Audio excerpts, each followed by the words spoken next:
Welcome to the vocabulary lesson for the Dear Abby letter, lost custody. Let's get started. Young mother is frightened by threat of lost custody.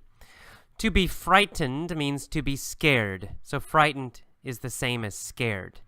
If you say I'm frightened, it means I'm scared, or it means I'm afraid. Afraid, frightened, scared, all mean the same thing. And the word custody is important. Custody means ownership.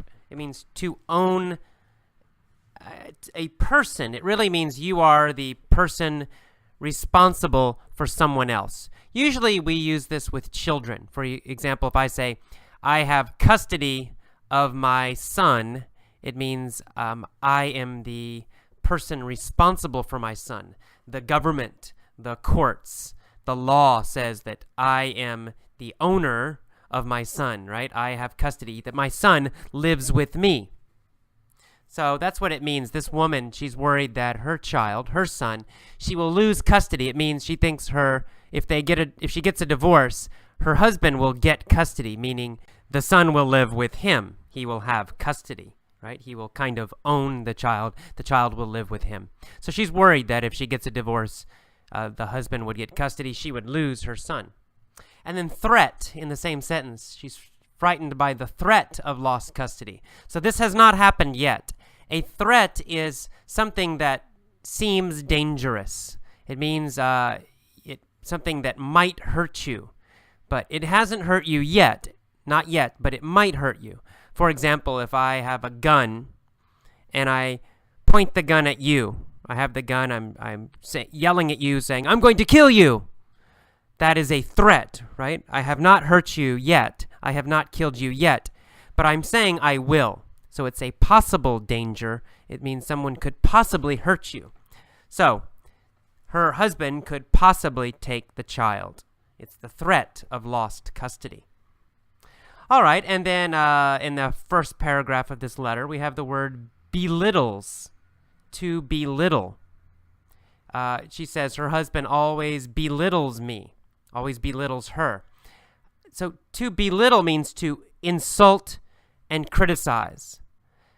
But in a really bad way. You try to make someone feel small. That's where the word comes from, belittle. It means you always putting them down, always saying bad things to them. So for example, you're stupid, you're ugly, you'll never succeed, you're always going to fail, there's something wrong with you. Okay, I am belittling you, right? I am saying bad things to you to make you feel very small, make you feel weak. So it's a verb, to belittle, to make someone feel small by insulting them again and again. All right, in the second paragraph, we have the word unfit. She says the husband might tell the judge, might tell the government, that she is an unfit mother. Unfit means not good enough. Not good enough to be something. So an unfit mother means a mother who's not good enough to be a mom, right? She should not be a mother. She cannot take care of her children. She's unfit. She's not good enough. She can't do the job. If you say he is an unfit teacher, it means he's not good enough to teach. He should not teach. Now, this is a very strong word. So it doesn't mean bad. It's stronger than bad. If you say he is a bad teacher, it means, maybe he's boring or maybe he's not very good. But it doesn't, unfit is more than that. Unfit means terrible, terrible, terrible, should not be a teacher at all, right? Does not have the skills. Maybe he never went to college. Maybe he doesn't know the subject at all. That's why we would say he is unfit. So an unfit mother, it's not just a bad mother, it's a mother who cannot take care of her child at all. All right, and then in the next paragraph, we have the phrase, to be better off. She says, I know my son won't be better off with my husband.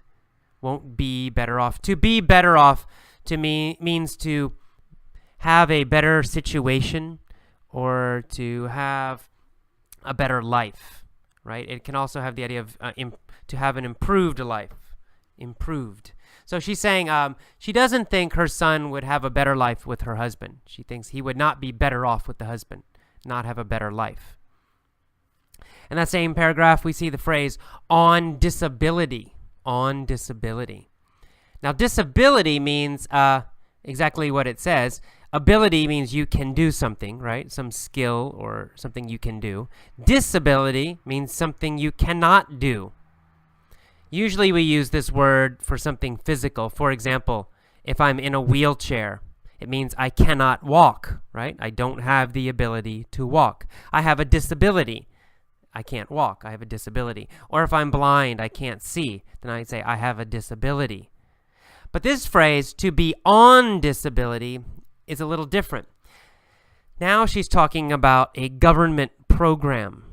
Disability. The American government pays money to people who have problems, physical problems. Maybe they can't work. So the government will give them money every month. And that program, the government program, is called disability. That's the kind of casual name for it. So to be on disability means you get a check from the government because you have some kind of problem. Now, it might be a big problem, very serious, or it might actually be something fairly small. We don't know. In this letter, we don't know if it's serious or not. But anyway, she's getting a check from the government because of some physical problem or illness or something like that. And then finally, in the last little paragraph, she asks Abby, should I stick it out with my husband? Should I stick it out? To stick it out means to stay. It means to continue doing something. For example, I'm going to stick it out at my job.